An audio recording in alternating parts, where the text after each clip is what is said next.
For our continued reading of the Bible through the year 2025, from the English Standard Version of the Bible by Crossways Publishing, a division of Good News Publishing of Wheaton, Illinois, a reading of the book of Job, chapters 25 through 28. Beginning Job, chapter 25.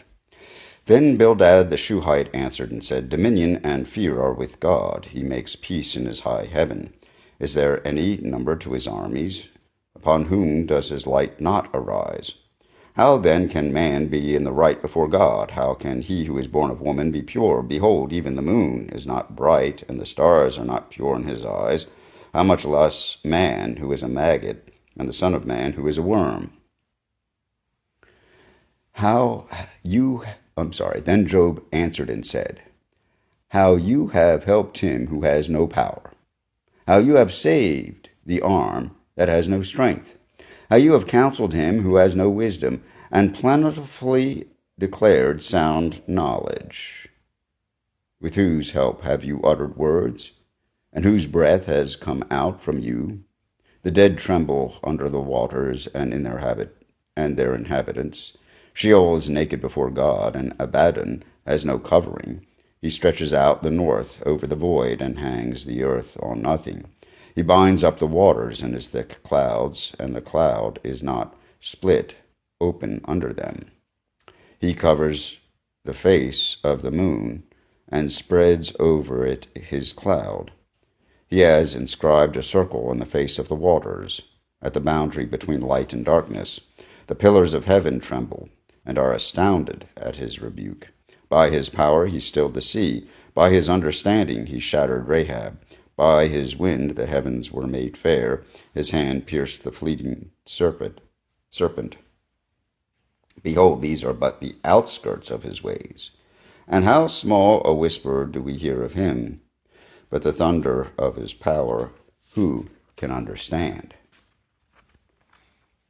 And again Job took up his discourse and said, As God lives, who has taken away my right, and the Almighty, who has made my soul bitter, as long as my breath is in me, and the Spirit of God is in my nostrils, my lips will not speak falsehood, and my tongue will not utter deceit. Far be it from me to say that you are right. Till I die, I will not put away my integrity from me. I hold fast my righteousness and will not let it go. My heart does not reproach me for any of my days. Let my enemy be as the wicked, and let him who rises up against me be as the unrighteous. For what is the hope of the godless when God cuts him off, when God takes away his life? Will God hear his cry when distress comes upon him?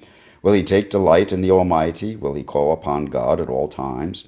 I will teach you concerning the hand of God. What is with the Almighty I will not conceal. Behold, all of you have seen it yourselves. Why then have you become altogether vain? This is the portion of a wicked man with God, and the inheritance that oppressors receive from the Almighty. If his children are multiplied, it is for the sword, and his descendants have not enough bread. Those who survive him the pestilence buries, and his widows do not weep. Though he heap up silver like dust, and pile up clothing like clay, he may pile it up, but the righteous will wear it, and the innocent will divide the silver. He builds his house like a moth's, like a booth that a watchman makes. He goes to bed rich, but will do so no more. He opens his eyes, and his wealth is gone. Terrors overtake him like a flood. In the night a whirlwind carries him off. The east wind lifts him up, and he is gone. It sweeps him out of his place. It hurls at him without pity. He flees from its power in headlong flight. It claps its hands at him, and hisses at him from its place. Surely there is a mine for silver, and a place for gold that they refine. Iron is taken out of the earth, and copper is smelted from the ore. Man puts an end to darkness, and searches out to the farthest limit the ore in gloom and deep darkness.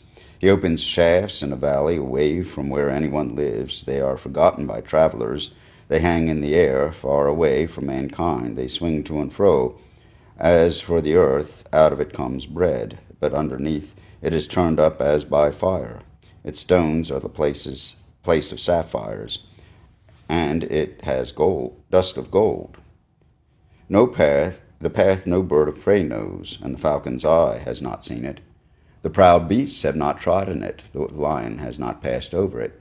Man puts his hand to the flinty rock and overturns mountains by the roots. He cuts out channels in the rocks, and his eye sees every precious thing. He dams up the streams so that they do not trickle, and the thing that is hidden he brings out to light. But where shall wisdom be found? And where is the place of understanding? Man does not know its worth, and it is not found in the land of the living. The deep says, it is not in me, and the sea says, it is not with me. It cannot be bought for gold, and silver cannot be weighed as its price. It cannot be valued in the gold of Ophir, in precious onyx or sapphire. Gold and glass cannot equal it, nor can it be exchanged for jewels of fine gold. No mention shall be made of coral or of crystal. The price of wisdom is above pearls. The topaz of Ethiopia cannot equal it, nor can it be valued in pure gold. From where then does wisdom come, and where is the place of understanding? It is hidden from the eyes of all living, and concealed from the birds of the air. Abandon and death say, we have heard a rumor of it with our ears. God understands the way to it, and he knows its place, for he looks to the ends of the earth and sees everything under the heavens.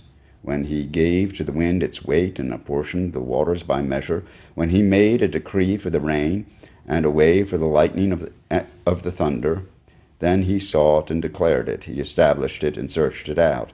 And he said to man, behold, the fear of the Lord, that is wisdom, and to turn away from evil is understanding. Here ends the reading of the book of Job, chapters 25 through 28, read in the English Standard Version of the Bible by Crossways Publishing, a division of Good News Publishing of Wheaton, Illinois.